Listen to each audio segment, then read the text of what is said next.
திருவள்ளூர் ஈக்காடு கண்டிகை பகுதியில் இரவில் வீட்டின் அருகே அமர்ந்து மது அருந்திவிட்டு ரகளையில் ஈடுபட்டவர்களை தட்டி கேட்டதால் தனியார் நிறுவன ஊழியர் கார்த்திகேயனை அந்த கும்பல் கல்லால் அடித்து கொலை செய்துள்ளது.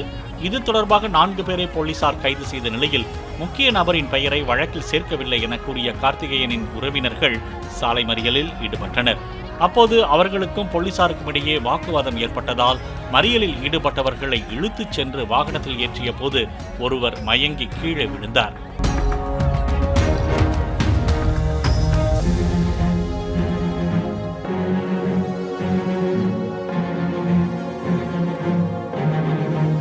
பிளே ஸ்டோர் மற்றும் ஆப் ஸ்டோரில் இருந்து பாலிமர் செயலியை QR கோடு மூலம் பதிவிறக்கம் செய்யுங்கள். செய்திகளை உடனுக்குடன் பெறுங்கள்.